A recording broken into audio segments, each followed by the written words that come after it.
O Espírito Santo, ele é o nosso motivador, e é por causa dele que nós estamos aqui, né? É por causa do Espírito Santo. Se não fosse pela presença dele, nós não estaríamos aqui nessa live, nem eu e nenhum de vocês. Por quê?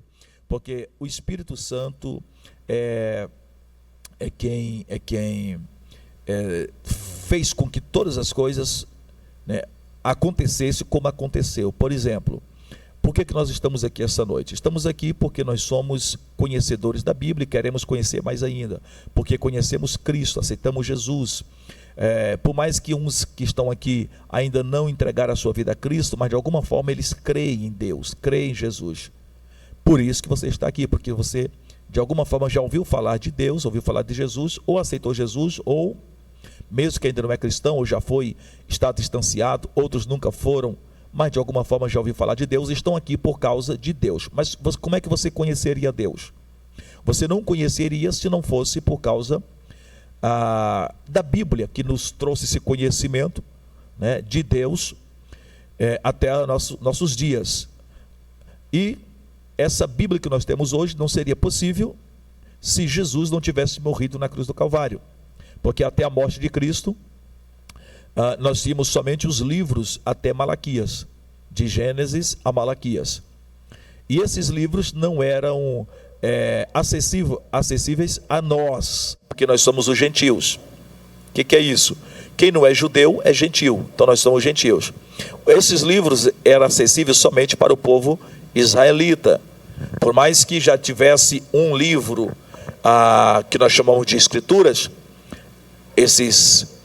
hoje no caso 39 livros, que são os 39 livros do Antigo Testamento, por mais que esses 39 livros já existissem no caso, e além do povo de Israel, eles tivessem agora sido traduzido do hebraico para o grego e sido colocado essa tradução lá na biblioteca de Alexandria, lá no Egito, porém poucas pessoas tinham acesso a esse livro. Esse livro estava ali na grande biblioteca esta construída pelo Alexandre, né? O famoso Alexandre o Grande. Então Alexandre o Grande constrói uma biblioteca lá na Alexandria e ali coloca livros do mundo inteiro, inclusive uma cópia, né? Vamos dizer assim, é uma tradução das escrituras, que no caso ainda não existiam os livros de Mateus e Apocalipse, tá? Vamos chegar lá. Então essas escrituras eram de Malaquias, de Gênesis a Malaquias. Tinha outros livros também que não estão dentro desses 39 hoje, mas que também fazia parte dessa biblioteca, tá? Outros livros que na época eram considerados sagrados. Então todos esses livros, por exemplo, na Bíblia Católica tem alguns desses livros que não está dentro da nossa Bíblia, mas que na época também eram considerados sagrados. Quais eram eles? Primeiro Macabeus, segundo Macabeus, Judite, Baruque, Eclesiástico. A nossa Bíblia tem Eclesiastes. Na católica tem Eclesiastes e também tem Eclesiástico. São dois, né? Tudo de Salomão. E também um Sabedoria de Salomão, tá? A nossa não tem. Na católica tem Sabedoria de Salomão, né? Então esses Tobias, Baruque, primeiro Macabeu, segundo Macabeu, Eclesiástico, Sabedoria de Salomão e Judite. Então esses 7 livros aí, que tem na católica, não tem na nossa, na época já fazia parte das escrituras, né? Fazia parte das escrituras. E esses livros foram colocados dentro da biblioteca em Alexandria, e o nome Alexandria é uma homenagem a esse monarca, a esse imperador, conhecido, né, como Alexandre o Grande. Foi um dos maiores do mundo, né? E na época o reino dele torna-se império, tá? Ele era ali de uma região na Grécia, né? E tornou-se imperador, tá? Tornou-se imperador. A Grécia foi dividida em 4 reinos e um desses fica o Alexandre o Grande é quem governa, né? Então ele se torna esse imperador. E nessa biblioteca que ele constrói lá em Alexandria, ele manda colocar, como eu falei, livros do mundo inteiro, os mais importantes do mundo. Ele vai em cada nação e descobre quais são os livros mais importantes daquela nação e então traz esses livros para dentro dessa biblioteca, né? Como assim? Por exemplo, na época havia o livro mais antigo do mundo, ou um dos mais antigos do mundo. Qual era esse? O livro de Gilgamesh, por exemplo, né? Gilgamesh foi um dos primeiros livros a ser escrito, né? Não vou falar quem foi Gilgamesh, senão a gente vai demorar muito aqui, mas um resumo: Gilgamesh, ele viveu ali nos tempos bem antes de Abraão, tá? Bem antes de Abraão, ali nos tempos da Suméria, quando o Império Sumério estava em alta, né, no seu auge, no seu apogeu. Então, mais ou menos por ali, ou um pouquinho até antes do Império Sumério, viveu então Gilgamesh, né, ou Gilgamesh, como queira pronunciar. Você pode pronunciar Gilgamesh, Gilgamesh, Ilgamesh também. A pronúncia dá na mesma, tá? Por que pode pronunciar dessas várias formas? Por quê? Porque parece-me que, eu não tenho certeza aqui agora, mas parece-me que se escreve com Y, né? Com Y, igual o nome Iavé, né? Escreve-se com Y ali. O Y, em certos alfabetos, exemplo, no alfabeto hebraico, o Y, ele tem um som de I, mas também tem um som de J, para quem não sabe, tá? No alfabeto hebraico, por exemplo, o Y tem um som de I, também tem um som de J. Então, ou seja, e algumas vezes esse J também tem um som de G, né? Algumas vezes o J também tem um som de G, né? Então, por exemplo, Getsemane, você pode falar Getsemane como Getsemani, ou Getsemane, né? Então, Getsemane ou Getsemane. Então, perceba que o J aí também tem um som, pode ser usado como G, tá? Então, o nome Ilgamesh, né, também pode ser chamado de Gilgamesh, daí vem um som dele do Y como J, ou Gilgamesh, que aí o J transforma-se num G, né? Então dá no mesmo. Então a pronúncia estaria correta das três formas: Gilgamesh, Ilgamesh ou Gilgamesh, né? De maneira que esse homem, né, ele foi um dos grandes da história, né? Tem muitas lendas acerca dele, não vou contar agora, senão vai demorar bastante, né? Mas tem muitas histórias acerca dele, né? Histórias como se ele fosse aí um semideus e tal, né? Um desses seres híbridos, né, que viveram na antiguidade. Então, na antiguidade tem muitas lendas, muitas histórias assim de seres híbridos. Por exemplo, aí olha que eu estou falando sobre o Espírito Santo, né?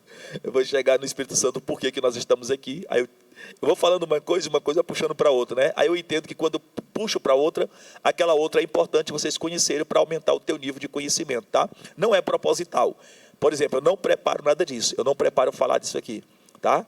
Eu estava começando a live falando assim, olha, nós estamos aqui por causa do Espírito Santo. E onde é que eu vou chegar? Eu vou chegar em que Jesus morreu na cruz e foi o Espírito Santo que tornou essa obra realidade, tanto levando ele à morte, ou seja, consolando ele e levando à ressurreição. E por causa da ressurreição, então, nós temos hoje o Novo Testamento, e esse Novo Testamento é que nos fez conhecer Jesus, e por causa desse conhecimento é que nós estamos aqui na live. Então, é aí que eu vou chegar.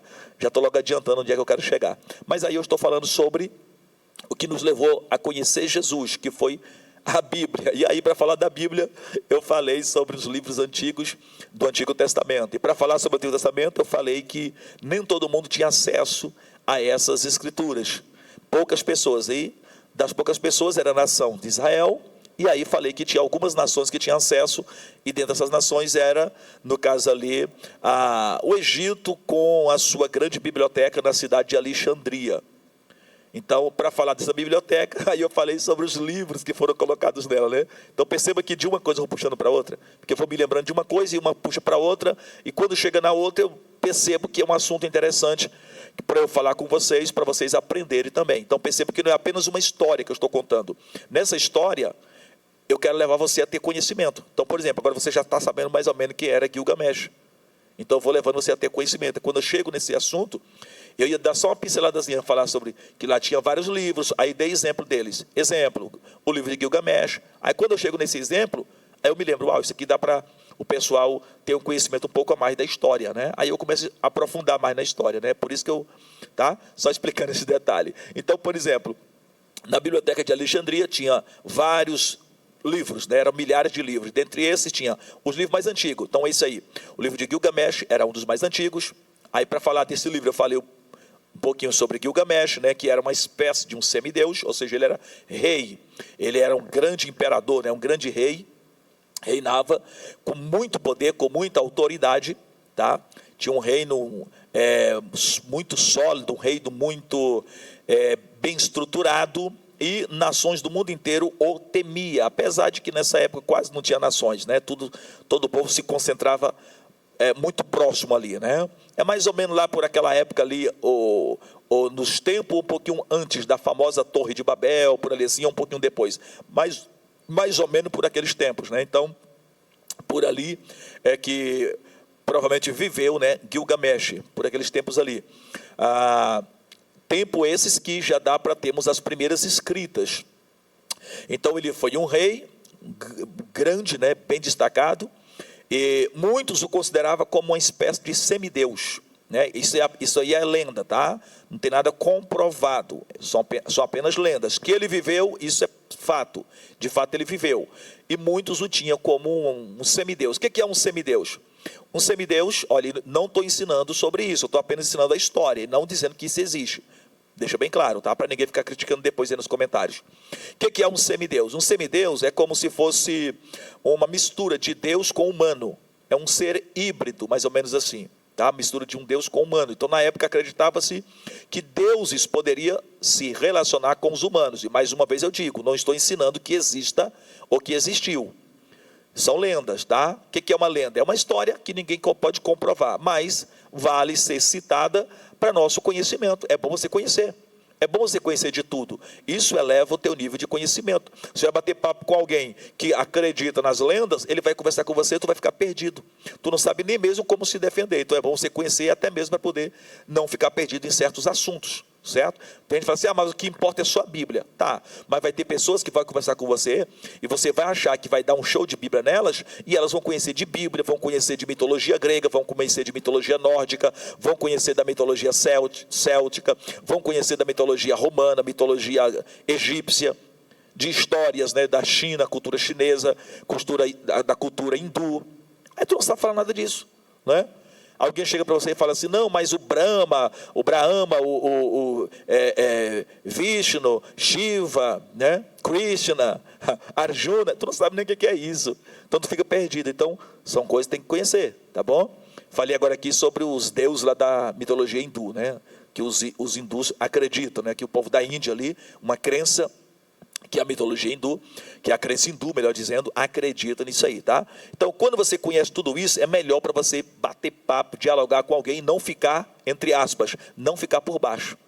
Porque aí alguém fala assim, eita, te falei de coisa tão simples, tu não entendeu. Aí tu fica, o que é isso mesmo, hein? Quem foi mesmo isso aí? Brahma, como que é isso? Pois é mitologia hindu, a cultura hindu, o pessoal que acredita na lei do karma, na lei do dharma. O que é dharma? O que é karma? Aí tu fica perdido, entende? Aí quando alguém começa a ensinar disso aqui, está ensinando o hinduísmo? Não, estou te ensinando para você aprender, para poder saber bater papo com qualquer pessoa que aparecer na tua frente e não ficar perdido, entende? Igual alguém aqui, fui falar sobre, ensinando aqui, acabei falando sobre algumas crenças da mitologia grega, alguém falou, está ensinando mitologia grega? Como se fosse, estivesse pecando, né? Não estou ensinando para você praticar, não. Estou te ensinando para você aprender. Se alguém quiser bater papo contigo, querer te, como diz os outros, né, colocar no bolso, mas não sei o que, Zeus não sei o que lá, e a Poseidon, e Hades, e Cronos, aí tu fica perdido. Quando tu conhece, aí tu bate papo de igual para igual, e o cara fala assim, nossa, esse aí sabe do que está falando. Aí tu ganha moral, tu ganha respeito com isso, a pessoa passa a te escutar melhor.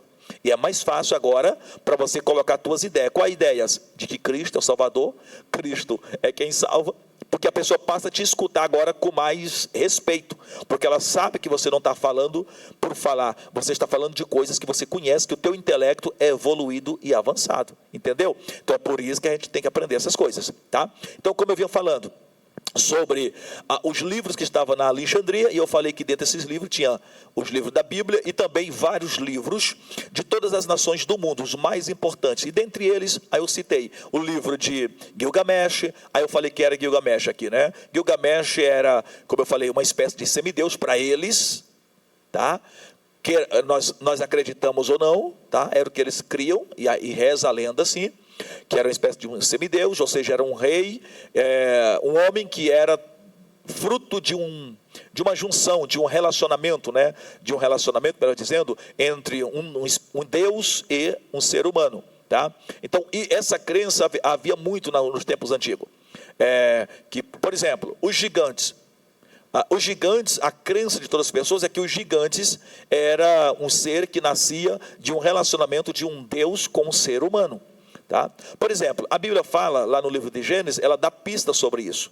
Lá em Gênesis, acho que no capítulo 6, se não me engano aqui agora, mas você pode conferir aí, acho que é 6 ou 7, ou o capítulo 5, por aí, entre os 5, 6 e 7 de Gênesis, lá fala o seguinte: então, nesses tempos em que os filhos de Deus, eles se uniram às filhas dos homens, né? Os filhos de Deus se uniram com as filhas dos homens, porque eram muito belas, e eles se uniram às filhas dos homens, e desse relacionamento nasceram gigantes, os nefilins, né? E depois disso também nasceram gigantes. Então, ou seja, aí dá um indicativo, uma indicação de que os filhos de Deus se relacionavam com as filhas dos homens. Quem eram esses filhos de deuses? De Deus, os filhos de Deus. Quem eram esses? Aí há várias crenças. Há alguns que acreditam que eram deuses, outros acreditam que eram os anjos, que agora se tornam anjos caídos. Então há vários tipos de crenças, mas de maneira que está tendo uma indicação aí de que filhos de Deus, ou seres espirituais, tá? Então todos os seres espirituais, como o conhecimento do povo na época era um conhecimento raso, não tinha o conhecimento que temos hoje, até porque não tinha essa quantidade de livros ou de informações que nós temos hoje. A história não tinha ainda se desenrolado, estava nos seus primórdios. Com isso, o conhecimento era pouco. Então, tudo que aparecia, um ser espiritual, um anjo, um espírito, para eles era um Deus. Então, eles chamavam de Deus. Para eles, aquilo era um Deus. Tudo que fosse do plano extrafísico, que não era algo normal ou comum, para eles seria um Deus. Então eles passam a chamar isso de deuses, né? Então, nós não sabemos se de fato era os anjos ou um tipo de espírito, né? Ou como diz por aí, ETs, né? Extraterrestres. Reverendo, o senhor acredita que existe ET? Acredito, claro. O que é um ET? Extraterrestre. O que é o terrestre? A Terra. Tudo aquilo que é fora da Terra é um extraterrestre, um extrafísico. Tá? Acredito que existe OVNI? Acredito. O que é um OVNI? Objeto voador não identificado. Tudo aquilo que é objeto voador não identificado é um OVNI. Por exemplo, o trono que estava sobre as asas dos querubins, que Ezequiel viu no capítulo 1, ali é um objeto que voava. E ele não é identificado. O que é aquilo? Ninguém pode identificar direito. Então, se não pode identificar, é um OVNI. Tá? Então, ou seja, ali, nesses tempos, tem um indicativo na Bíblia que diz que os filhos de Deus casaram-se com a filha dos homens, e daí vieram os nefilins, vieram os gigantes, e após isso também nasceram gigantes. Então, esses gigantes que nasciam, eles acreditavam que era fruto do relacionamento para eles, tá? Repito, para eles, um Deus com uma mulher, ou uma, né, geralmente seria um Deus, né, mas no masculino, com uma fêmea, mulher, aqui na Terra. Desse relacionamento nasceria um ser híbrido, né? Um ser diferenciado, né? Com uma genética modificada. Então esse seria um semideus. E para muitos, eles acreditavam que Gilgamesh seria um desses, tá? Nada prova que foi, somente a lenda diz isso, que seria um desses. E ele teve um governo muito forte, né? Foi um grande imperador, e escreveu, né? Ou alguém escreveu livro acerca dele. Então, foram os primeiros livros da história do mundo, tá? São esses livros de Gilgamesh. Então, esses livros, por exemplo, estaria na biblioteca de Alexandria, tá? Além desses livros, livro de várias outras nações, livros antigos. Por exemplo, na época já tinha livros, as famosas 7 leis herméticas, né? O que é isso? São os ensinamentos, né, do Hermes Trismegisto, para quem já ouviu falar, Hermes Trismegisto, né, que também é uma lenda, tá? São histórias, são lendas, mas está na história, faz parte da história. Se faz parte da história, é bom a gente conhecer. Então, Hermes Trismegisto, por exemplo, foi alguém que para muitos nascera 3 vezes, ou se manifestaram na Terra durante 3 vezes, tá? Então, para eles, na crença deles, não é a nossa. Tem que repetir isso aqui, porque tem gente que a mente é fechada e pode estar aí na live e começa a escrever assim, bobeira, né? Começa a escrever besteira na live. Nossa, está ensinando não sei o quê. Não estou ensinando que isso é verdade. Eu ensino o que é verdade é a Bíblia. Jesus morreu, ressuscitou, e nós temos que aceitar Jesus para ir para o céu. Isso aí sim, isso é verdade. Essas outras coisas são lendas que muitas podem ser verdades ou não. Muita gente acredita que é verdade. Tá? Nós cristãos temos outra crença, então, mas eu tenho que te ensinar também isso aqui para você conhecer tudo. Então, por exemplo, Hermes Trismegisto, na crença, nessa lenda, foi alguém que nasceu 3 vezes. Quem seria Hermes Trismegisto? Hermes Trismegisto seria para muitos, né, um filho de um deus, tá? Chamado Enki. Enki era filho de, para muitos, um deus chamado Anu. Por que eu falo para muitos? Porque senão, mais uma vez, alguém fica assim, a mente é fechada, começa a escrever nos comentários, está ensinando que tem deuses? Não estou dizendo isso, estou falando que a história conta, a lenda conta, tá? Nós somos cristãos, então na nossa crença existe um Deus que é o nosso Deus, o Criador dos céus e da terra, que se manifesta em 3, Pai, Filho e Espírito Santo. Estou falando de outras culturas, para você conhecer todas as culturas, para a tua mente se abrir, você conseguir conversar com todo mundo, bater papo com todo mundo, com quem seja, né? E ter uma conversa à altura, no mesmo nível, saber do que eles falam. Porque tem gente que estuda a gente, sabia? Tem pessoas de outras culturas que nos estuda, sabe muito mais do cristianismo do que você. E quando eles vêm conversar contigo, eles dão um show de Bíblia. Por exemplo, o Leandro Carnal, ele é ateu, mas ele conversa contigo, ele te dá um show de Bíblia. Ele conhece muito mais da história do cristianismo do que você. Muito mais, tá? Então, do jeito que eles nos estudam, nós também temos que estudá-los para conhecer sobre a cultura deles. Se for preciso uma hora, você bater papo com qualquer um deles, você saber, né, ter autoridade para poder falar do assunto. Então, por exemplo, Hermes Trismegisto, na lenda, diz que ele foi filho de Enki, e Enki era filho de Anu. Quem é o tal do Anu, meu Deus do céu? Pois é, o Anu, na lenda, seria um deus de outro mundo, tá? Um deus de outro mundo, acho que o nome do mundo lá é Nibiru, acho que é assim que se pronuncia, Nibiru, e ele seria um deus desse mundo. E devido ao mundo dele estar sendo destruído por falta de questão do campo eletromagnético, da atmosfera, daquele mundo, daquele planeta, então precisava refazer ali aquela atmosfera, o campo eletromagnético, aquela coisa toda, precisava refazer, e a única coisa que poderia refazer, o material que poderia usar para refazer seria o ouro, mas lá não tinha ouro. Então descobriram um planeta que era riquíssimo em ouro. Que planeta é esse? Planeta Terra. Então ele e mais alguns outros vieram para a Terra. Então Anu veio para a Terra junto com seus filhos, que era Enki, também o Iliu, né, que era o outro, e por aí vai. E aí vieram para a Terra, e esses filhos de Anu são chamados de Anunnakis. São os famosos Anunnakis, os filhos de Anu, tá? E aí vieram para a Terra, e aqui na Terra começaram então a extrair, a minerar o ouro, né? E aí levavam isso para esse outro mundo. E muitos deles ficaram aqui, no caso agora filhos, no caso os netos de Anu, filhos de Enki, por exemplo, esse Hermes, né, que tinha outro nome. E aí fica aqui, e depois de um tempo ele vai, depois volta, isso a crença, a lenda, vai e volta agora como um ser humano, usando um outro nome. E depois que muito tempo sai daqui, morre, sei lá, vai embora e volta usando outro nome como outro ser humano. Então ele vem por 3 vezes, daí vem o nome Hermes Trismegisto, né? Um dos nomes dele era Tote, né? O Tote. E de maneira que dessa história surge esse livro, esse ensinamento profundo que são as famosas 7 leis herméticas, que estaria em tábuas, né? As famosas tábuas de esmeralda. E essas tábuas, elas são agora escondidas no fundo de pirâmides, né? Dos sarcófagos ali, das pirâmides, são escondidas ali, esse ensinamento profundo que revela sobre as 7 leis do Hermes, ou as 7 leis universais.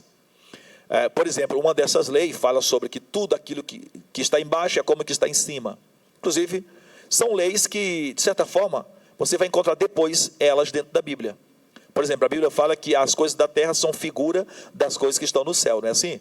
As coisas da terra são figura das coisas que são sombras das coisas que estão no céu.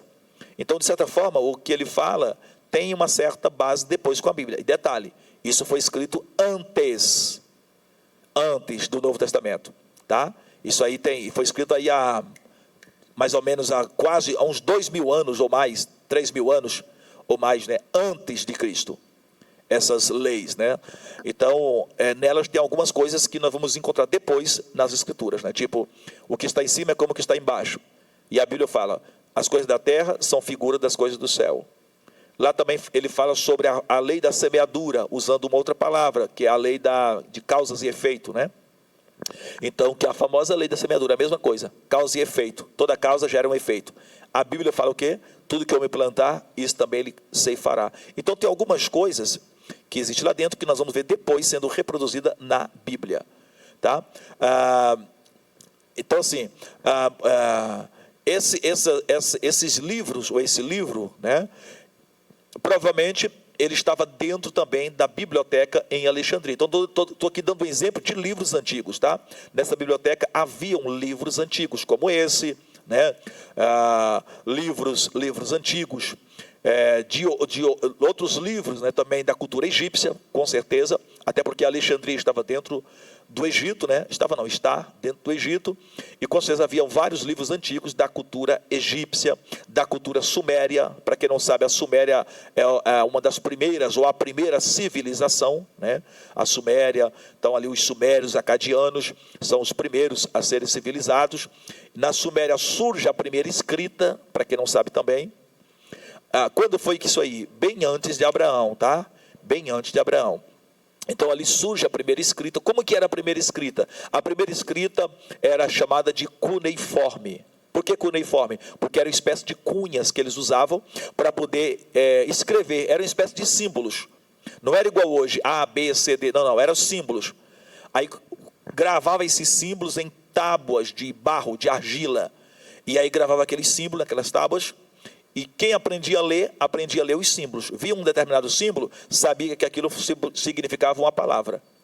Então colocava vários símbolos para poder formar palavras, né? Frases. Então, ou seja, alguém aprendia a ler essas palavras escritas em cuneiforme, né? Em tábuas de argila, tábuas de barro. Então era assim que se escrevia. Essa foi a primeira escrita, a escrita cuneiforme, tá? Isso se dá lá entre os sumérios e os acadianos.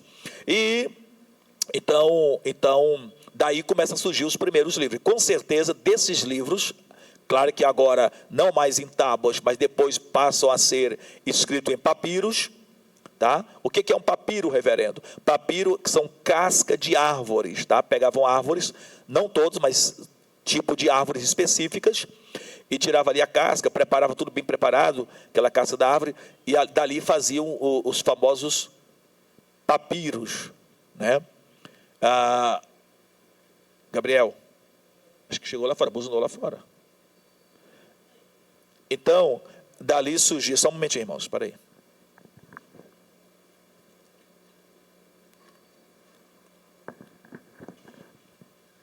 Dali surgiram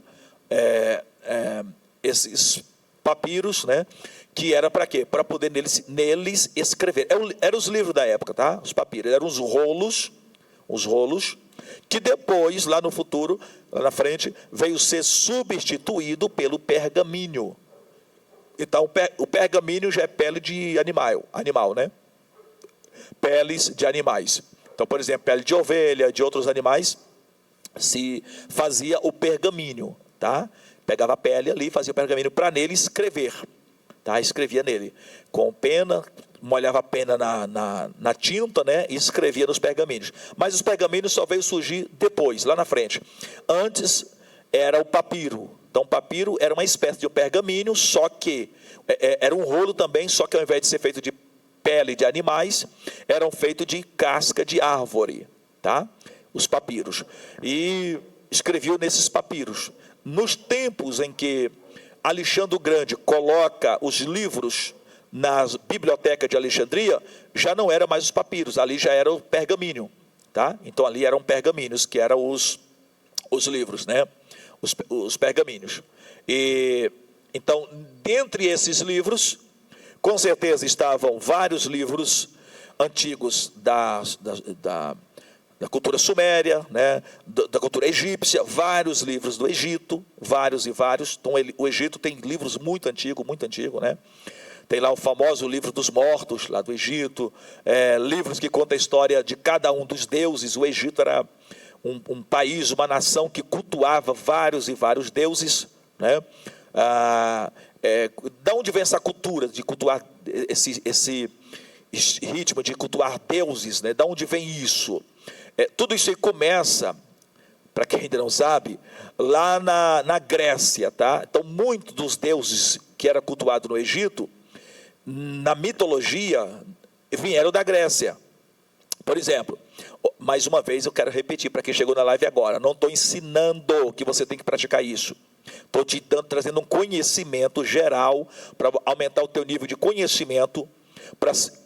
Você pode precisar disso há algum tempo. Quando estiver conversando com alguém e alguém começar a falar dessas coisas, tu vai ficar perdido sem saber nada. Aí sabe o que tu vai fazer? Falar para alguém, está repreendido em nome de Jesus e vai sair. É assim que a maioria dos evangélicos faz. Por quê? Porque não tem conhecimento. Uma testemunha de Jeová te dá show de Bíblia e você fica perdido. E geralmente, quando fica perdido, está repreendido em nome de Jesus. É o que o crente sabe fazer. É o que o crente sabe fazer, né? Por quê? Porque não tem conhecimento. Se tivesse conhecimento, não falaria isso. Batia de frente a frente, né? E mostrava conhecimento também. Tá? Então, por isso que eu estou tentando te ensinar aqui algumas coisas. Por exemplo, na cultura egípcia, da onde vieram aqueles deuses? Como é que eles começaram a história de cultuar aqueles deuses? Aqueles deuses ali, para quem não sabe, eles vieram, sabe de onde? Da Grécia. Tá? E isso dentro da lenda, da história. Vieram da Grécia. Quando que eles vieram da Grécia? Houve um tempo em que, dentro da mitologia grega, dentro da história, houve uma época em que houve uma perseguição, né, dos titãs contra os deuses. Por quê? Porque os titãs foram destronados. Na cultura grega, os titãs foram destronados. Quem eram os titãs? Quem eram os principais deles? Urano, né, que relacionando-se com Gaia, teve vários filhos. Né, os hecatônqueros, os ciclopes, que foram filhos que foram aprisionados no centro da terra, no lugar chamado Tártaros, né? Inclusive Tártaros é um deus da mitologia grega. Lembra que na Bíblia, a Bíblia fala do Tártaros, no original, a palavra é o submundo, né? O Tártaro. Então, esse Tártaro é um deus da mitologia grega, tá? Reverendo, está dizendo que existe deuses? Não, isso aí é uma lenda, para quem tem a mente fechada. Isso é lenda, lendas são histórias, tá bom? Então, Tártaro era um deus da mitologia grega, que seria filho de Urano com Gaia. Quem é Gaia? A deusa terra, na mitologia grega. E Urano era o deus dos céus. Então, Urano foi destronado pelo seu filho Crono, que também é outro titã. E o Cronos, que casou-se com a Réia, teve vários filhos com ela, Hades, Poseidon, Eras, Deméter e vários deuses, inclusive Zeus. Zeus foi um deus que escapou, porque o Cronos engolia todos os seus filhos, mas aí Réia enrolou a pedra e deu para ele engolir, ele pensou que era o filho, e aí o filho escapou, que foi Zeus, e Zeus cresceu, e Zeus agora se relacionou com uma moça chamada Metis, e junto com Metis elaboraram um plano para poder destronar o Cronos, e aí deu lá um tipo de beberagem, de bebida, para o Cronos, Eliseu disfarçado de garçom, e o Cronos bebeu, sentiu-se mal e vomitou todos os filhos que estavam dentro dele. História louca, né? Pois é, mitologia grega. E aí, agora, Zeus, junto com esses seus irmãos, Poseidon, Hades e os demais irmãos, e também apoiado por aqueles titãs que estavam presos lá no Tártaros, que eram os hecatônqueros e os ciclopes. Esses hecatônqueros e ciclopes fizeram armas e deram para Zeus, por exemplo, deram os famosos raios que Zeus usa, deram o elmo da invisibilidade para Hades e deram lá o tridente para o Poseidon. E aí esses deuses agora derrotam os titãs, né? A famosa Titanimaquia, né? E agora os titãs são derrotados e aí ficam enfurecidos e surge um monstro lá do Tártaro chamado de Tifão. E esse Tifão, que era um monstro com várias cabeças, vem e está quase que derrotando os deuses. E aí esses deuses fogem, para não serem derrotados, eles fogem para a terra do Egito, e ali no Egito eles se transformam, eles têm o poder da metamorfose, né? E eles se transformam em animais.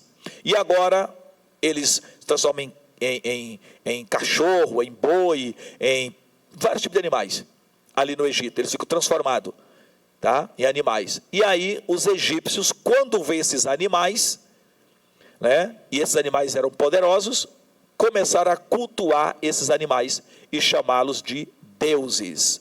Estou falando da história egípcia agora, tá? Cultura egípcia. E começaram a chamá-lo de deuses. Por exemplo, teve uma determinada deusa que foi para o Egito e lá se transformou em uma vaca. Em uma vaca. E ali, essa vaca deu à luz a um filho, um bezerro. E esse bezerro agora, que tinha um quadrado aqui na testa, uma caravela debaixo da língua, ele foi cultuado e foi chamado de Ápice. E aonde isso se deu? Numa cidade chamada Mênfis. E esse Ápice agora é cultuado como o boi de Mênfis, tá? Isso está na história egípcia. Então, ou seja, percebo que esses deuses, por exemplo, teve outra que veio para ali, passou a ser cultuada como Ísis, outra como Osíris, né? Então, a maioria dos deuses egípcios, pela lenda, vieram ali da Grécia, tá? Então, todas essas histórias agora são colocadas em livros, e esses livros estão agora onde, ou estavam onde, dentro da biblioteca de Alexandria, foram colocadas ali, através de Alexandre o Grande. Dentre todos esses livros, estavam também os mais de 39 livros, que compõe o Antigo Testamento. Hoje a nossa Bíblia tem 39, Antigo Testamento. Nesse tempo tinha muito mais, né? Por exemplo, a Bíblia Católica tem 46, né? A Bíblia Católica tem 46 livros no Antigo Testamento. Só que mesmo a Bíblia Católica ainda excluiu vários livros que antes eram considerados sagrados. Então todos esses livros, por exemplo, a Bíblia fala do livro do justo, a Bíblia fala do livro do reto, lembra do livro do justo?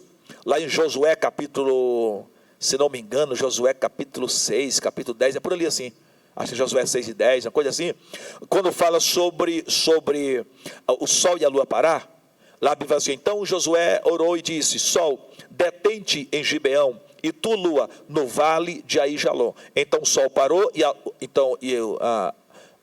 a lua parou e o sol se deteve e não se aproximou em Sipó por quase um dia. Aí lá fala assim, ó, e essa história porventura não está escrito no livro do justo, né? Então, ou seja, e também algumas passagens falam sobre o livro do reto. Então, ou seja, esses livros existiam, o livro do justo, o livro do reto. Por exemplo, lá o livro dos retos, lá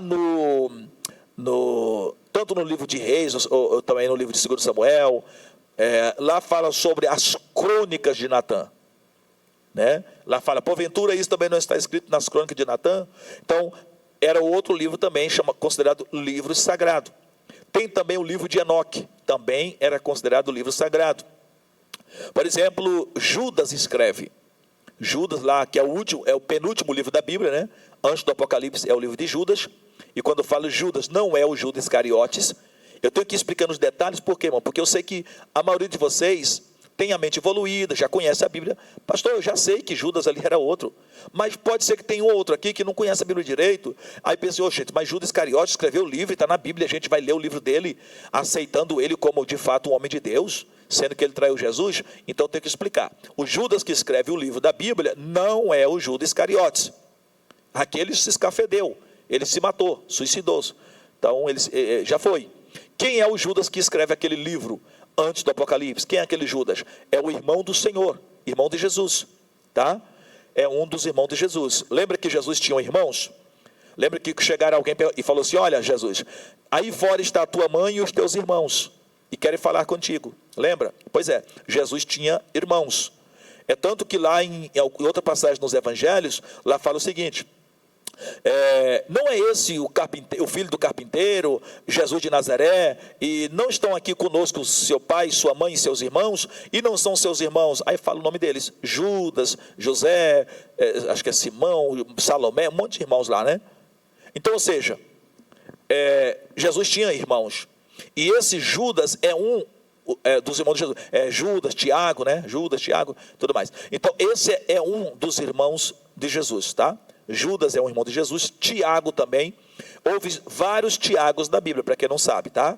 Teve Tiago o apóstolo, né? Teve o Tiago o grande, que é outro, né? Teve o Tiago, irmão do Senhor. Então teve vários Tiagos na Bíblia. É por isso que tu vai encontrar, por exemplo, lá no capítulo 12 de Atos dos Apóstolos, o Tiago morreu. Lembra que Tiago morreu e Pedro ia ser morto no dia seguinte. E aí de noite veio o anjo e libertou Pedro da prisão. Lembra? Morreu Tiago, capítulo 12 de Atos. E no capítulo 15, tu vai encontrar lá no concílio de Jerusalém, tu vai encontrar quem presidindo o evento, o concílio? Tiago. Aí o gente, mas o Tiago não morreu lá atrás no capítulo 12? Como é que ele está aqui de novo? Porque ali já é outro Tiago. Então havia Tiago apóstolo, havia Tiago irmão do Senhor, né? Então havia alguns Tiagos que serviam a Cristo, que fazia parte da história da igreja, tá? E também o Judas, tá? Tinha alguns Judas também. Tinha o Judas Iscariote, tinha o Judas, o Tadeu, né? Que é o famoso Lebeu, também era um outro Judas. Tinha o Judas irmão do Senhor.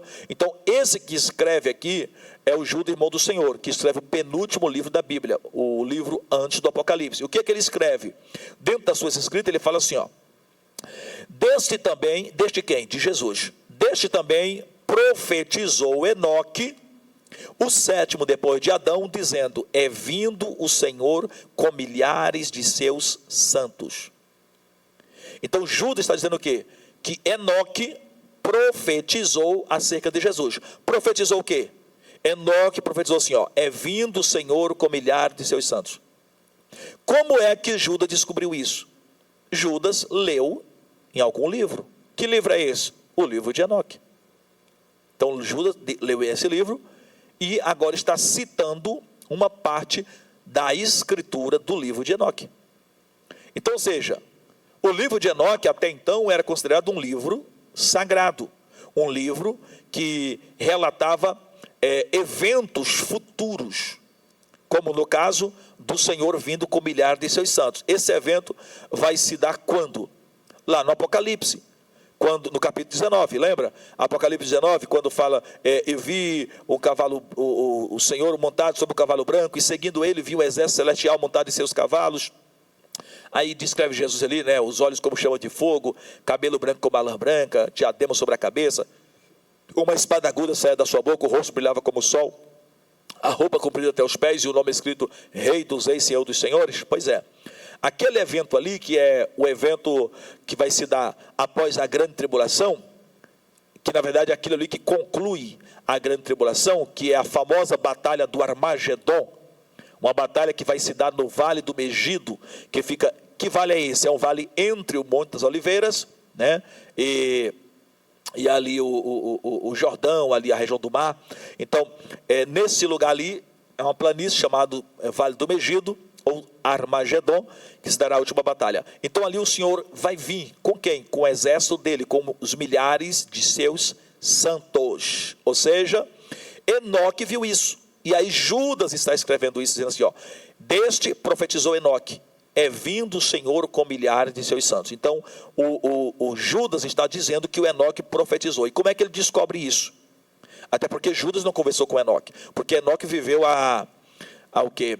Enoque viveu há uns 4.000 anos, mais ou menos. Uns 4.000 anos antes, há mais do que isso, né?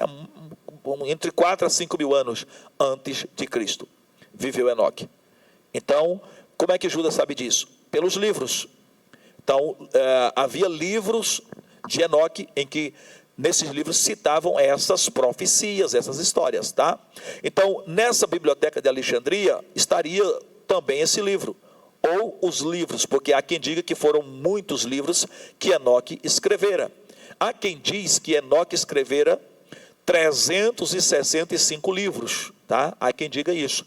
Desses 365 livros que Enoque escreveu, com a ajuda de seu filho Matusalém, Enoque ele ia e voltava no céu, ia, passava dias, depois voltava. Reverendo, como é que ele ia? Só em espírito? No começo sim, ele ia em espírito e voltava, arrebatamento de espírito. Depois ele começa a ir também no corpo físico, igual Elias. Lembra que Elias também fazia isso? Elias ia e voltava, né? É tanto que quando Elias desaparece pela última vez, que é levado em redemoinho, e lembrando que Elias não morreu, foi transladado, alguém falou assim, vamos procurar, quem sabe o Senhor tem o levado mais uma vez, como sempre faz, né? Então dando a indicação de que sempre aquilo acontecia com Elias. Ele ia, demorava, voltava, né? O próprio Obadias, quando encontra com Elias, e o Elias falou, vai chamar o teu senhor, o Acabe. O Obadias disse, meu homem de Deus, o que eu fiz para merecer a morte? Porque vai que eu vou chamar meu senhor Acabe, e quando ele voltar aqui, o Espírito do Senhor tenha te levado para um ou para outro lugar. Ou seja, aquilo era conhecido entre eles, de que Elias sempre desaparecia.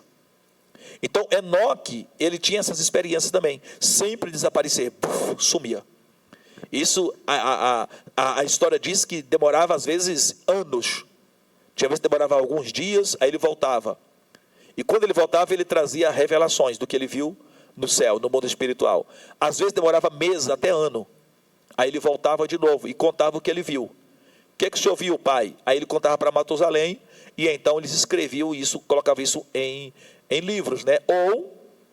Ou colocaram em livros, ou passaram na forma oral. Ou seja, o pai conta para o filho conta para o neto, e vai contando até chegar o tempo da escrita, e assim passar para livros. Então, muitos do conhecimento antigo foi passado assim. Por exemplo, o conhecimento dos pós, Adão e Eva, né? A história de Caim, a história do próprio Sete, dos filhos de Sete, todas aquelas histórias, possivelmente foi contado, né, de pai para filho, até chegar o tempo em que surgiram os livros ou a escrita, não é? Então, perceba que essas histórias, elas não estão apenas na Bíblia, para quem não sabe, tá? Tem muitas culturas que contam essas mesmas histórias, com um pouco de variação, comparado com a Bíblia. Elas modificam um pouco as histórias, mas, no geral, parecida. Por exemplo, a famosa história da Arca de Noé. Tem cultura, a nossa Bíblia, por exemplo, conta a história da Arca de Noé. Já tem outra cultura que conta uma história parecida, mas mostrando outras figuras, né? Então, essas histórias foram contadas de pai para filho, né? E até chegar no tempo da escrita, e alguém colocou na escrita, né? Alguém escreveu. Por exemplo, o que Moisés escreve na Bíblia, ele escreve a maior parte por revelação, mas com certeza uma parte ali, ele escreve porque ele conhecia também a história, tá? Ele conhecia a história era contada de pai para filho, para neto, para bisneto. Então, quem diga que foi assim que aconteceu com Enoque, e o Enoque, ele ia, quando voltava do mundo espiritual, contava para Matusalém, e Matusalém, né, ou tenha colocado em algum livro, ou contou para os seus descendentes todas aquelas histórias, né? Matusalém vai contar para Lameque, Lameque conta para Noé, Noé conta para Sem, Sem conta para Apaxade, Apaxade para Selá, Selá para Hebe, Hebe para Peleg, Peleg para Reu, Reu para Serug, Serug para Naô, Naô para Tera, e Tera conta para Abraão. E aí de Abraão vem toda a história até chegar em Moisés, e Moisés conhece a história também.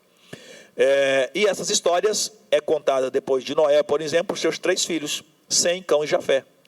E de Jafé, os filhos se espalham por várias regiões. De Cão também, por exemplo, a África foi povoada pelos filhos de Cão, para quem não sabe. O Egito também é chamado terra de Cã, para quem não sabe, tá?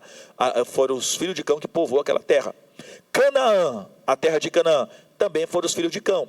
Quem foi Canaã? O filho de Cão, o neto de Noé, tá? Inclusive o Canaã foi o tal amaldiçoado, para quem não sabe. Lembra de quando Cão descobriu a nudez do pai, porque o pai estava bêbado e estava nu, e o Cão foi lá e viu a nudez do pai? Pois é, o Noé não amaldiçoou o Cão, propriamente dito. Ele amaldiçoou o Canaã, que era o filho do Cão, o neto dele. E esse neto Canaã é quem povoou essa terra que nós conhecemos hoje como a terra de Canaã. Inclusive quem morava ali eram os cananeus. Por quê? Porque eram os descendentes de Cão. E aí, depois Deus toma aquela terra e dá para Abraão. Abraão era descendente de quem? De Sem. Tá? Então ali, Abraão era semita, porque era descendente de Sem. E de Sem, o filho de Sem é o Éber. E não só o Éber. O Sem tem vários filhos, né? Tem o Éber, tem outros. Só que a linhagem que vai chegar a Abraão é o de Éber. E de Éber surge o nome hebreu. Então por isso que Abraão é semita, mas também é hebreu. Ou seja, semita não são apenas os filhos de Éber, mas todos os filhos de Sem. Então, os irmãos de Éber, todos eles são semitas. E o que vai chegar a Abraão é a linhagem de Éber. Mas os irmãos de Éber vai para outro rumo. Por exemplo, para Babilônia, né? Para outras regiões ali. Então, todos eles também eram considerados semitas. Porém, a linhagem que vai chegar até Abraão são os hebreus, além de semita, hebreus. Então, Abraão é considerado hebreu, tá? E aí, depois de Abraão, vem o Isaac, depois de Isaac, Jacó, e o nome de Jacó é mudado para Israel. E aí tem 12 filhos, são as 12 tribos. Aí agora esse povo que vem de Jacó, tanto pode ser chamado de hebreu, inclusive no Egito, quando estão no cativeiro, são chamados de hebreu, mas depois que sai dali, são chamados de israelitas. Por quê? Porque são descendentes de Israel. São as 12 tribos de Israel. Quem é Israel? Jacó. Ok? E aí depois, essas 12 tribos se dividem em duas. Aí uma que compõe 10 tribos é chamada de Israel ainda. E as outras, a outra tribo, o outro reino que se divide que tem 2 tribos, e a principal dela é a tribo de Judá, esses são chamados de judeu, por causa da tribo de Judá. Ok? Então hoje são os judeus, né? Na verdade, hoje Israel é chamado de israelenses, né? Israelenses. Então, o Enoque, ele vai e volta e conta as histórias que ele vê no mundo espiritual, as revelações que ele tem no mundo espiritual. E existem revelações profundas que ele revela, coisas tremendas, tá? Então, ele vai escrever, ou disso aí vai resultar vários livros, e há quem diga que foram escritos 365 livros. Desses 365 livros, né, teoricamente escritos, que a gente não sabe se realmente foram isso tudo, mas se foi, desses teria sobrado partes de 2 apenas. Nem 2 inteiros sobrou, apenas parte de 2. E essas partes desses 2 livros era usada como livros sagrados. E essa famosa profecia que Judas escreve no seu livro, né, agora isso já é verdade, está na Bíblia, lá no livro de Judas, ou na carta, né, de Judas, que está antes do Apocalipse, quando ele fala, desse falou Enoque, é vindo o Senhor com milhares de seus santos, essa profecia aí estava escrito nessa parte desse livro, que se perdeu. Então tinha uma parte desse livro, e essa profecia estava dentro dele. Então, provavelmente, Judas teria lido esse livro aí.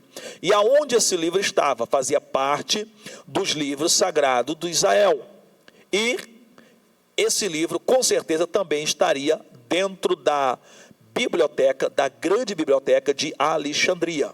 Tá? Para quem chegou agora na live, estou falando sobre a biblioteca de Alexandria, que foi construída por Alexandre o Grande, tá?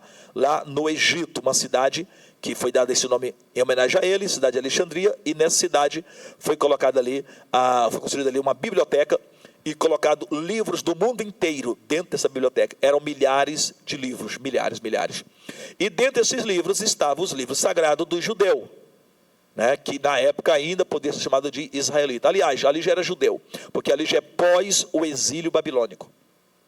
E pós exílio babilônico, o povo de Israel não tinha voltado para a sua terra. Quem tinha voltado para a sua terra natal? Apenas o povo judeu, que é a tribo de Judá, e os levitas, né, a tribo de Levi, e Benjamim. Então esses aí estão de volta na terra de Judá. O cativeiro babilônico se dá aí mais ou menos a 500 anos antes de Cristo. Então o povo passou 70 anos no cativeiro, depois de 70 anos volta para Jerusalém, e aí temos aí 400 anos de período interbíblico. Nesses 400 anos de período interbíblico é quando não há profecia. Mas o que temos são os livros em que eles podiam ler e consultar as profecias escritas. Então são 400 anos. E ali no meio desses 400 anos, ou quase no final deles, né, 200 e pouco ali antes de Cristo, é que vai surgir o famoso Alexandre o Grande, tá? E ali é que vai ser construída a biblioteca de Alexandria, vai ser ali. Então, o povo já tinha voltado para Jerusalém, já estava de volta, né? Já tinha reconstruído o templo, né? Restaurado o templo, e o Malaquias já tinha profetizado, o Ageu também já tinha dito: a glória desta última casa será maior do que a da primeira, já tinha acontecido isso. E ali agora, o Alexandre o Grande disse: olha, temos todos os livros do mundo inteiro dentro da minha biblioteca, mas eu preciso do livro sagrado do judeu. E então, o livro sagrado dos judeus, que era composto por esses vários livros que já citei aqui, tá? Tanto os 39 livros que tem na nossa Bíblia, que compõem o Antigo Testamento, quanto os 7 livros que tem também no Antigo Testamento da Bíblia Católica, né? Como também os livros que a nossa Bíblia cita, por exemplo, o livro do Justo, o livro do Reto, o livro As Crônicas de Natã e outros livros mais, como também o livro de Enoque e outros mais. Todos esses agora era possuído por Israel. E o Alexandre o Grande pediu para que esses livros fossem colocados dentro dessa biblioteca. Então ele pede uma cópia. Só que como nessa época o mundo inteiro falava a língua universal do mundo nesse tempo, era o grego. Assim como hoje, por exemplo, por mais que nós temos aqui no nosso Brasil, temos o português, né? Em outros países, no Japão, o japonês, na França, o francês, mas hoje, qual é a língua universal? A língua que mais é falada no mundo? O inglês. Então, ou seja, por mais que você fale português e tudo mais, mas aonde tu chegar no mundo, é quase que obrigatório, né? Ou é obrigatório, tem que ter pessoas que saibam falar inglês. Tu chega em qualquer parte do mundo, sei lá, tu chega no Japão, chega na China, chega na França, tu não sabe falar nenhum daqueles idiomas, mas ali vai ter alguém que sabe falar o inglês, porque sabe que no inglês, o inglês tem que ter em qualquer parte do mundo, se tornou uma língua universal. Então, o grego é como se fosse o inglês no dia de hoje. O mundo inteiro era quase que obrigatório aprender o grego. Então, o que acontece? Por que aprender o grego? Porque nessa época o império mundial era o império grego. Assim como hoje, por exemplo, o país número 1 do mundo é os Estados Unidos da América, né? Hoje, vamos dizer assim, é o país que todo mundo respeita. É que hoje não tem mais essa prática de império e tal. Mas se tivesse, hoje os Estados Unidos da América seria o império que mandaria no mundo inteiro. Então, na época, quem era o império? A Grécia, tá? Houve vários impérios, Império Sumério, Império, enfim, o egípcio, né? Império Assírio, Império Babilônico, Império Medo-Persa, que foram 2 impérios unificados, na Média e a Pérsia, e agora nós estamos no Império Grego. Então, o mundo inteiro falava o grego. Então, o que fazer para que todo mundo tivesse acesso a esses livros nessa biblioteca? Traduzir esses livros para o grego. E então pediram que traduzisse o livro sagrado, ou os livros sagrados do judeu, que estava escrito em hebraico, o famoso hebraico massorético, escrito em hebraico. Parece que estou dando aqui uma aula de teologia hoje, né, irmãos? Pois é, vamos aprender então. Escrito no hebraico, e foi pedido que traduzisse esses livros do hebraico para o grego, tá? Para o grego. Então, a nação de Israel atendeu esse pedido e escolheram 72 homens. Olha só, 72 homens. Já percebeu que esse número 72 sempre está presente em alguma coisa, e não é por acaso? Você sabia que o judeu conhece os maiores segredos, os segredos mais profundos do mundo espiritual, das coisas espirituais, estão com os judeus? Pois é. São segredos profundos, eles conhecem. E não foi por acaso que eles escolheram 72 homens. Foram escolhidos 72 judeus para traduzir os livros sagrados do hebraico para o grego. 72 judeus. Isso não é por acaso, tá? Tem um segredo em cima disso aí. Eles conhecem o segredo. E eu também conheço. E eu também conheço esse segredo. Então isso não foi por acaso. Então foi escolhido exatamente 72 judeus.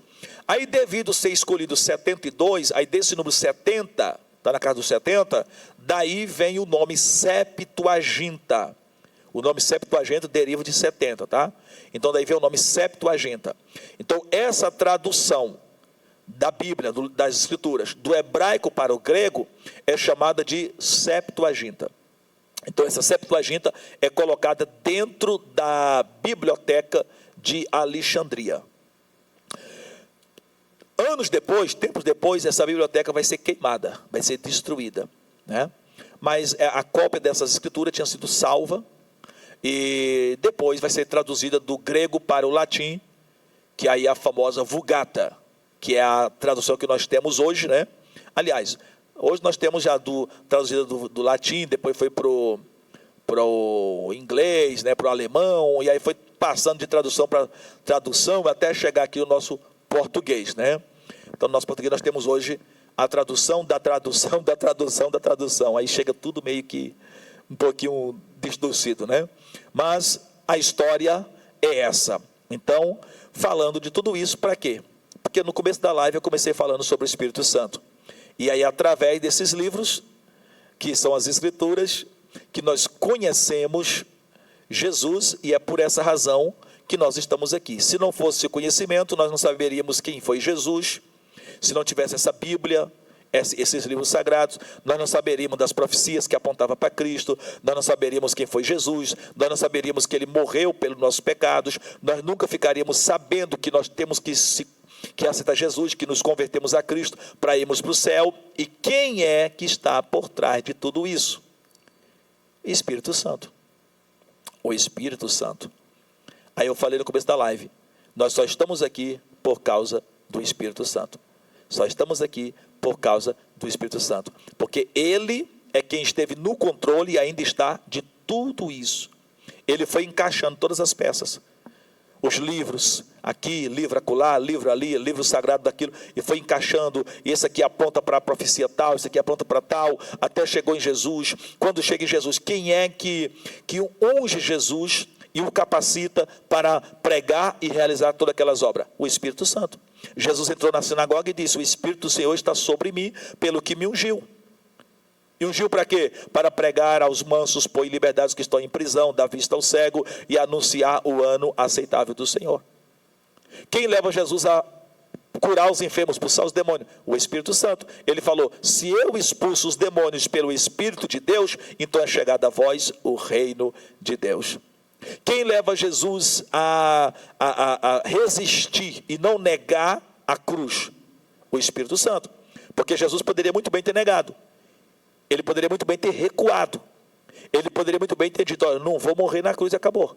Ele poderia, ele tinha o direito de escolha. O livre-arbítrio foi dado a ele. O Pai não o obrigou, ele escolheu. Está na Bíblia. Ele entregou-se a si mesmo. Ele entregou-se a si mesmo. Então, ele renunciou a si mesmo, como diz lá em Filipenses, né? Achando-se na forma e semelhança de Deus, não teve por usurpação o ser igual a Deus, antes humilhou-se a si mesmo, renunciou-se a si mesmo. Então, ou seja, ele se entregou. Mas por que ele se entregou? Porque alguém o fortaleceu a isso. Porque não é fácil você saber que a morte te espera e você ir em direção dela. Como ser humano, não é fácil. Ele está ali como ser humano. Então ele precisa desse fortalecimento. Quem é que o fortalece? O Espírito Santo. Então Jesus morre na cruz e ressuscita ao terceiro dia. Quem ressuscitou a Jesus? Está na Bíblia, o Espírito Santo. A Bíblia fala assim: assim como Deus ressuscitou, o mesmo Espírito que ressuscitou a Jesus de Nazaré, também vivificará o nosso corpo abatido. Então o Espírito Santo foi quem ressuscitou Jesus. Tá? E esse Espírito Santo, que ressuscitou Jesus, é o mesmo que Jesus fala: o Pai enviará o outro Consolador para que esteja convosco. E ele veio e está conosco. Ou seja, fazendo o que hoje? Primeiro, nos revelando Cristo. A Bíblia fala assim: ninguém pode confessar que Jesus Cristo é o Senhor se não for pelo Espírito Santo. Então quando você fala Jesus é o Senhor, já é pelo Espírito Santo, é Ele que te leva a fazer isso. Quem Quem te revela Cristo? Quem mostra para você quem é Jesus? É o Espírito Santo. É Ele que te convence do pecado, da justiça e do juízo. Não é por força nem por violência, mas é pelo Espírito de Deus que você acaba aceitando Jesus. Então o Espírito Santo é que faz tudo isso. Se Ele não tivesse conosco, se Ele não viesse a essa terra, nada disso aqui seria possível. Nós não estaríamos nessa live, eu não estaria te ensinando, essa live não existia. Estaríamos aqui para quê? Para qual motivo? Para falar de Jesus. Tá, mas eu não conheço Jesus. Eu só conheço Jesus porque o Espírito Santo me revelou. Através de quê? Das Escrituras. Só conhecemos Jesus porque o Espírito Santo nos revelou. Então, ou seja, nada disso seria possível se não fosse pela presença, né, ou por causa do Espírito Santo. Então, por isso que no começo da live eu comecei dizendo, estamos aqui por causa do Espírito Santo. E aí, esse por causa do Espírito Santo nos levou a todo esse arrodeio e a conhecer tudo isso que conhecemos aqui. Sei que muitas pessoas talvez não pegou nem a metade do que eu falei, muitas pessoas não aprendeu nem 10% do que eu falei, nem 1%, mas talvez tenha um bocado aí que aprendeu pelo menos 0,5%, né? Se você aprendeu pelo menos uma ou duas coisinhas, já é muita coisa. A gente não aprende tudo de uma só vez. Aprendemos uma coisa hoje, outra amanhã, e assim vamos aprendendo e crescendo na graça e no conhecimento. Então, queridos, tudo isso aqui é o Espírito Santo que nos ensina. Reverendo, como é que o senhor aprende essas coisas? Como é que o senhor sabe? O senhor estudou secularmente para aprender isso aí? Não. O senhor fez curso de teologia, porque isso aqui muitos aprendem com curso teológico. O que eu falei aqui são conhecimento, eu não falei aqui hoje de conhecimentos do mundo espiritual, falei de conhecimento que existe no mundo físico, tá? Tudo isso que eu falei, existe aqui na Terra. Tem histórias, tem livros, em algum lugar tu encontra isso. Reverendo, isso aí você encontra em estudos teológicos também, a teologia vai ensinar. Não tudo isso aqui, mas um bocado de coisa disso aqui. A teologia ensina. Outra parte tu vai encontrar em histórias gerais, né? Livro de histórias mesmo. Por exemplo, mitologia grega, livro das mitologias, tu vai encontrar em alguns ensinamentos seculares. Tá. O senhor estudou, tem aí pelo menos o ensino fundamental na área secular? Não. Muito menos o ensino médio. E muito menos uma faculdade, um curso acadêmico. Nada, zero. O senhor tem curso teológico, pelo menos o básico em teologia? Não, nunca fiz teologia até hoje. Muito menos o médio, muito menos um bacharelado, muito menos uma licenciatura plena, muito menos sou um PhD, muito menos um mestrado ou um doutorado em teologia. Tá, e como é que o senhor sabe de todas essas coisas? Não sei, só sei que sei. Simples assim, tá? Mas enfim, sei porque sirvo a Jesus, tenho Jesus e o Espírito Santo está em mim e está comigo. Se alguém tem dúvida, porque sempre tem um ou outro que duvida, né? Eu tenho dúvida que Deus é com ele, eu tenho dúvida que o Espírito Santo é com ele. Se alguém tem dúvida, escute meus ensinamentos. É o que Nicodemos falou. O povo tinha dúvida de que Deus era com Jesus. As pessoas tinham dúvida, um bocado tinham dúvida, principalmente os doutores da lei. Aí o Nicodemos foi ter de noite com Jesus. E o Nicodemos, quando ouviu todo o ensinamento que Jesus ensinava, os milagres que Jesus operava, aí ele chegou e falou assim: mestre, eu sei que tu és mestre. O Nicodemos falando: eu sei e reconheço que tu és mestre. Por que tu reconhece que eu sou mestre, Nicodemos? É porque ninguém poderia fazer o que tu fazes se Deus não fosse com esse alguém. Então o que tu faz é algo que só pode ser de Deus. Não tem como fazer isso aí. Um homem que, no caso de Jesus, um homem que não conhece letras, um homem que nunca vi estudando numa escola rabínica, eu não te vi lá entre os alunos, né, dos rabinos, nunca te vi. E olha que eu sou mestre, isso Nicodemos falando, nunca te vi por lá. Tu não estudou com a gente. E tu fala essas coisas com autoridade, com profundidade. Então só pode ser vindo de Deus, não tem como negar. É inegável. Ou seja, se não queres crer pelo que eu falo, creia pelo menos pelas obras que eu faço. As obras revelam, né, da onde venho, de onde sou e quem está comigo. Então, se alguém, por exemplo, tem dúvida, será se Deus é com ele? Escute os ensinamentos. Escute o que eu ensino. Pesquise sobre os meus ensinamentos, ouça cada um deles. Aí você vai perceber se é Deus ou se não é. Se é Deus ou se não é. Não tem como você ter conhecimento, o conhecimento que eu te ensino, que eu te passo, que eu exponho para vocês, se não tiver o Espírito Santo. Não dá para ter esse conhecimento. Tá? Tem 3 formas de você ter conhecimento. 3. Uma delas é estudando mesmo. É a forma natural. Tem que estudar. Para mim não tem como, devido ao problema visual, devido à cegueira. Sobra então 2 formas para se adquirir conhecimento. Como? Sendo revelado por 2 tipos de reinos, ou 2 tipos de seres. Um deles, reino de Deus, e inclui Pai, Filho, Espírito Santo e os seus servidores, que são anjos, ou reino de Satanás, que inclui Lúcifer e os seus seguidores, que são anjos caídos, que chamamos de demônios. De 2, já que eu não posso adquirir conhecimento pela forma normal, tem essas 2 formas. Conhecimento através de demônios, ou conhecimento através de Deus. Com demônios eu nunca iria. Por quê? Eu não faço pacto nem com ser... Olha o que eu vou falar aqui agora. Ó. Eu não faço pacto nem com ser humano fracassado. E olha que o ser humano fracassado... Vou te falar uma coisa. O pior dos seres humanos, aquele mais fracassado que você conhece. Aquele ser humano mais fracassado que você conhece, ainda é melhor do que o diabo. Por quê? Porque para Satanás não tem mais perdão. Nem que ele queira, nem que ele se arrependa. Para ele não tem mais jeito. Então ele é o fracassado dos fracassados dos fracassados. E o ser humano fracassado na terra?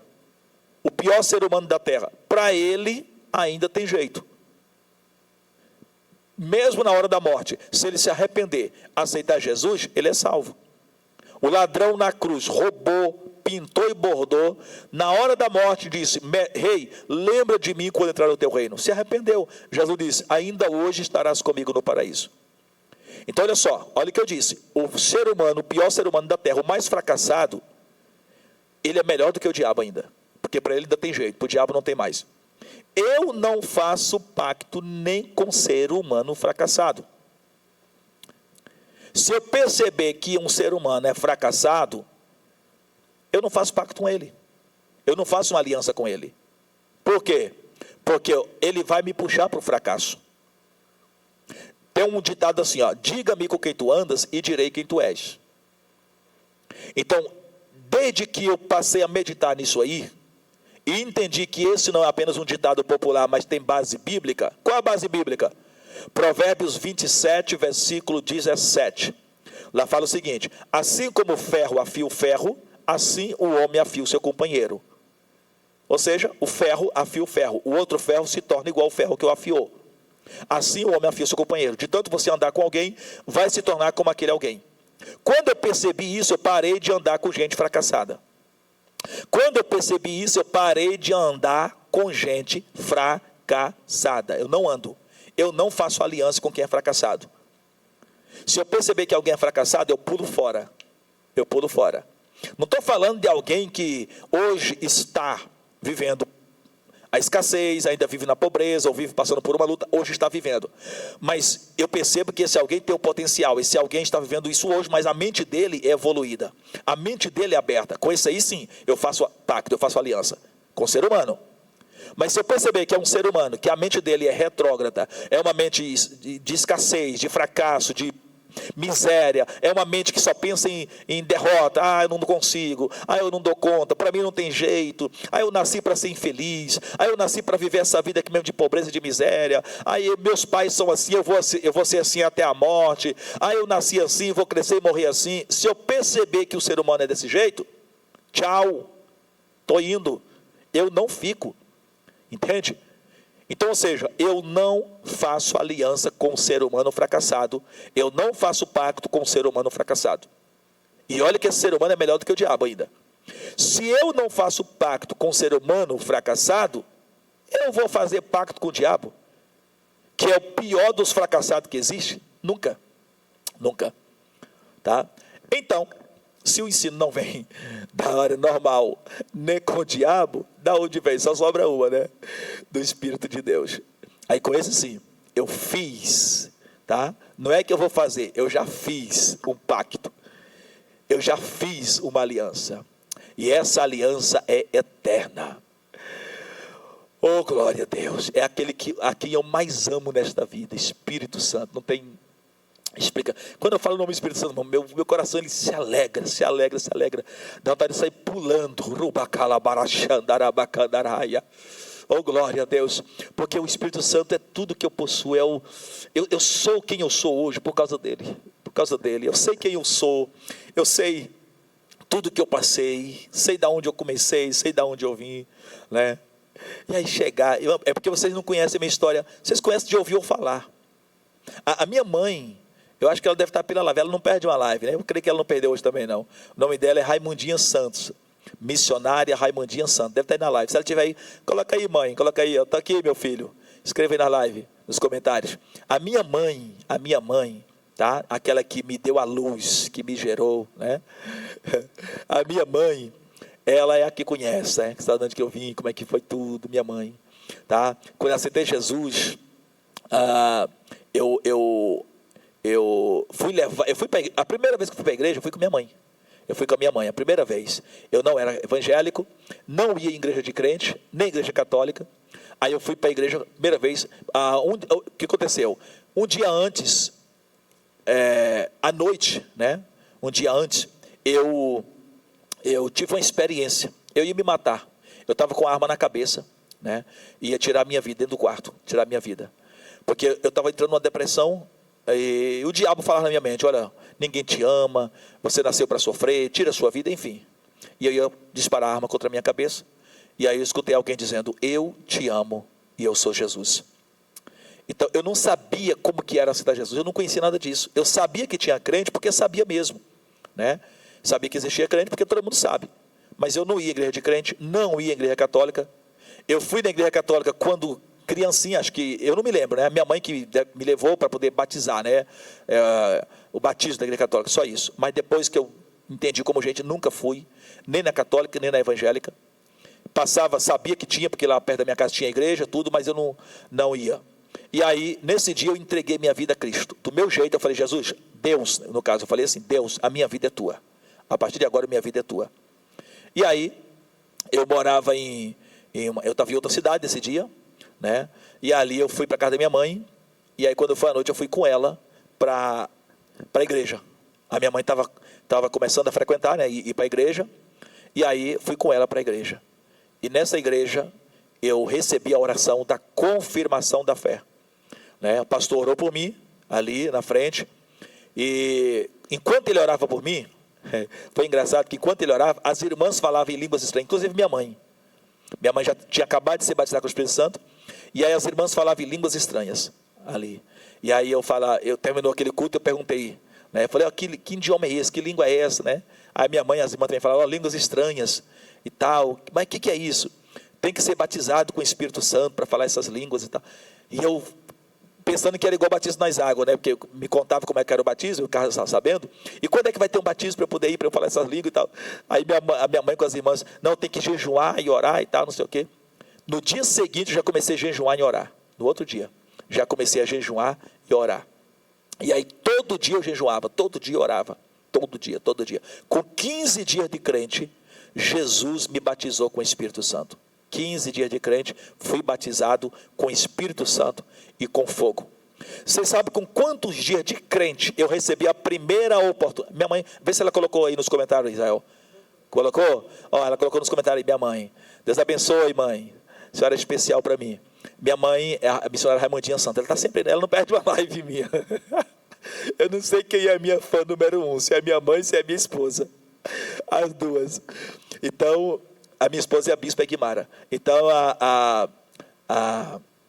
com 15 dias de crente, eu fui batizado com o Espírito Santo, né? Com 15 dias de crente.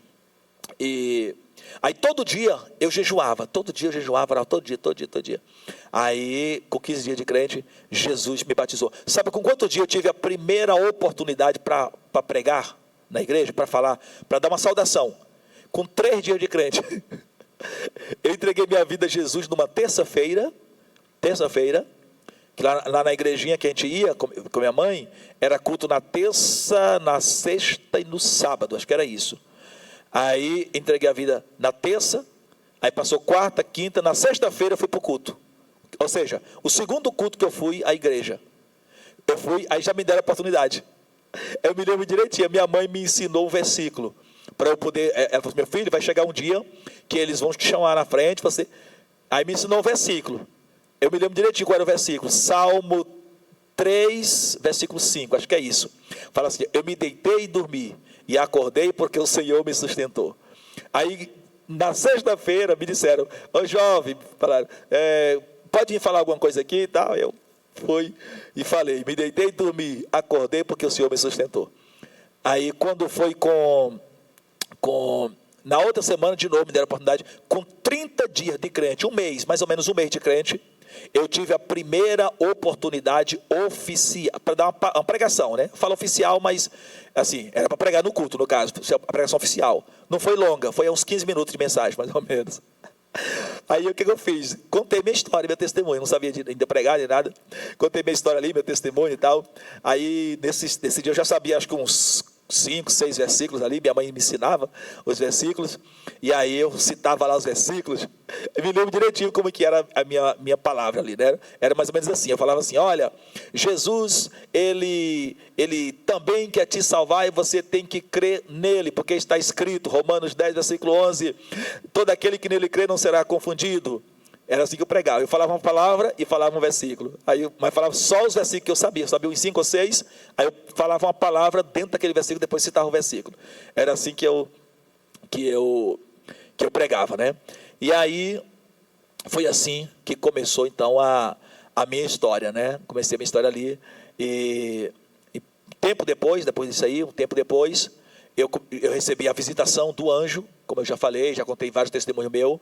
O anjo apareceu, falou comigo, me revelou o nome dele, disse, meu nome é Gabriel, assiste diante de Deus, e o pai manda te entregar um recado, e começou a falar o recado, né?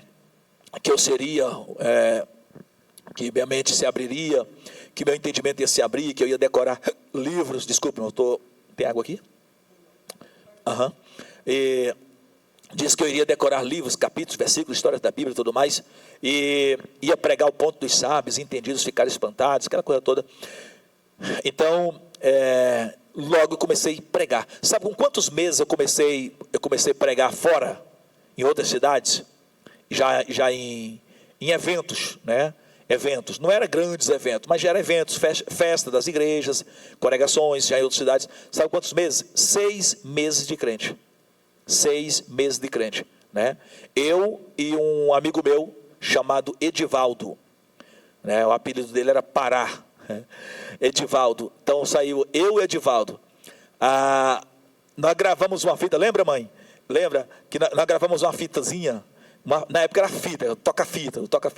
Nós gravamos uma fita, de um lado da fita, lado A, era meu testemunho, no lado B era o testemunho de Edivaldo. Então a gente gravou isso aí, e essa fitazinha. Aí, na época, não tinha computador, essas coisas, era máquina de datilografia. O que aconteceu? Gravamos a fita, aí a gente comprou um monte de fita virgem, aí ia gravando no toca-fita, de um tape para o outro. Quem é mais antigo aí lembra, né? Os toca-fita, tinha 2 tapes. A minha mãe tinha um som, era chamado 3 em 1. Era os 2 tapes, né, das 2 fitas ali, tinha o rádio e tinha a famosa radiola, tocava o disco. Só um momentinho, irmãos.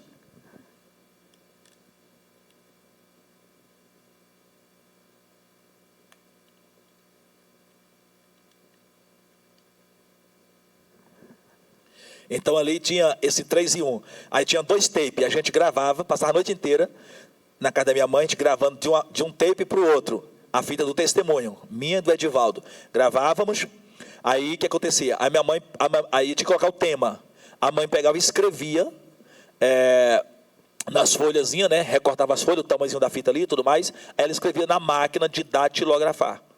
ela colocava lá Adão Santos, né, e Edivaldo. Aí ela escrevia na máquina de datilografia e colocava o tema.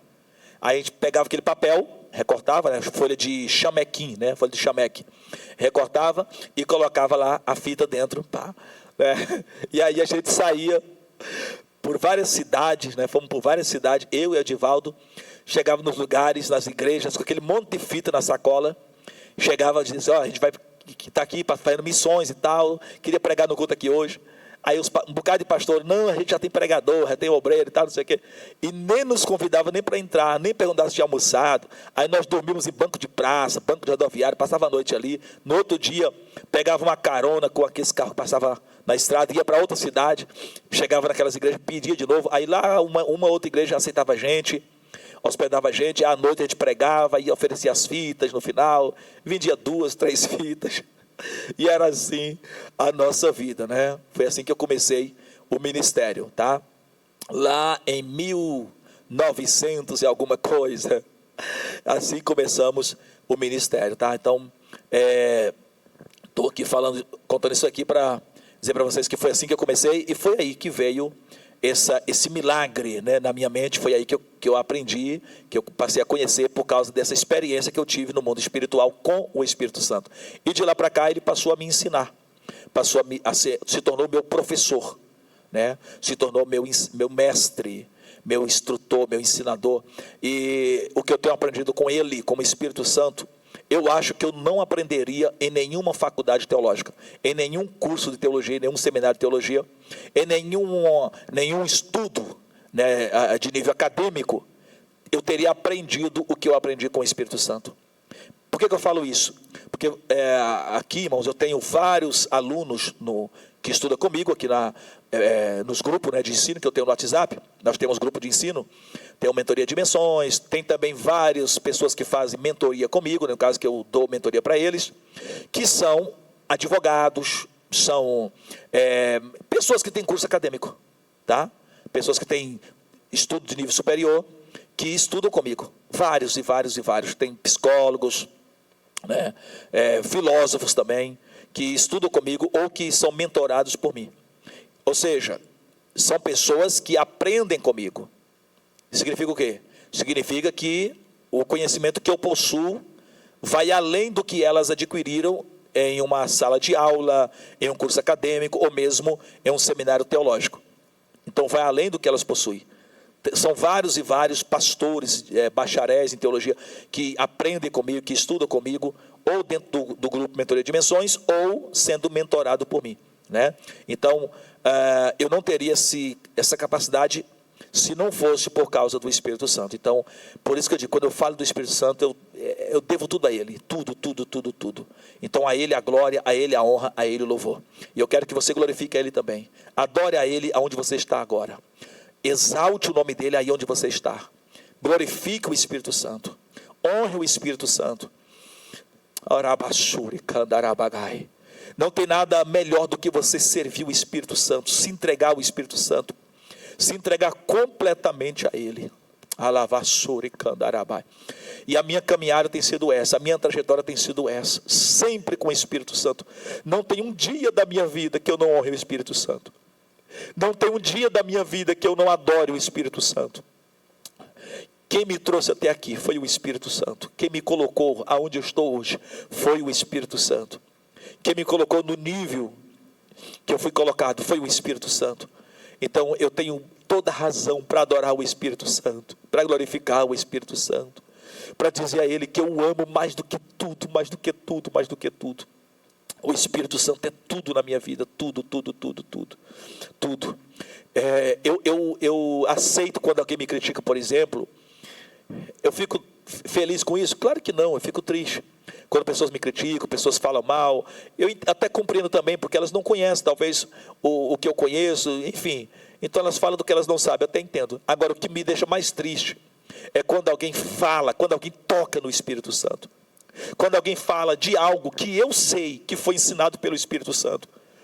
Quando alguém fala de algum ensinamento, de algum segredo que foi revelado para mim pelo próprio Espírito Santo. e alguém fala, irmão, isso me dá uma dor no coração, isso me deixa tão triste, porque eu sei quem me revelou, eu sei quem foi que me contou, eu sei com quem eu aprendi, que foi o Espírito Santo. Aí quando eu vejo uma pessoa que não conhece nada disso, por ignorância talvez, claro, mas quando eu vejo ela tocando nessa revelação que foi me entregue pelo próprio Espírito Santo, aquilo me deixa angustiado, me deixa triste, me deixa muito triste. E eu imagino que o próprio Espírito Santo também fica triste, né? Quando alguém fala assim, olha, isso aí é heresia, isso aí é não sei o quê, isso aí é um ensinamento de um herege, e começa a criticar, começa a zombar, isso me deixa muito, muito, muito triste, muito triste, muito triste, né? Então adore o Espírito Santo também, e não deixe que ninguém entristeça o Espírito Santo que está na sua vida. Zele dessa presença, zele dessa comunhão que você tem com o Espírito Santo. Que você perca qualquer coisa, que você perca dinheiro, que você perca bens materiais, que você perca patrimônios, não tem problema, que você possa perder até a saúde, não tem problema. Agora nunca aceite perder a presença do Espírito Santo, nunca, nunca. Faça igual fez Davi. No Salmo 51 ele disse, Deus, não retire de mim o teu Espírito Santo, não retire de mim o teu Espírito Santo. É assim que eu faço hoje. Eu não tenho medo de perder dinheiro, eu não tenho medo de perder bens materiais, eu não tenho medo de perder saúde, não estou nem aí, irmãos. Claro que se eu tiver saúde está melhor, mas também se eu não tiver, eu não tenho medo de perder isso não tenho medo de perder a minha vida. Para mim o viver é Cristo, o morrer é lucro. Eu falo igual Paulo, e isso aqui eu falo sem medo de mentir, sem medo de estar errado. Eu não falo isso por falar, não. Eu falo isso hoje, aqui, agora, diante do próprio Espírito Santo, do Pai, Filho e Espírito Santo, diante de quem você não pode mentir. Então, diante de Deus, o que eu falo aqui é a verdade. Eu não tenho medo de perder a minha própria vida, não tenho medo. Não tenho medo. Agora, uma coisa que eu não quero perder é a presença do Espírito Santo. Isso aí eu não abro mão por nada. A presença do Espírito Santo na minha vida é inegociável. É inegociável. Eu não negocio esta unção, eu não negocio essa presença.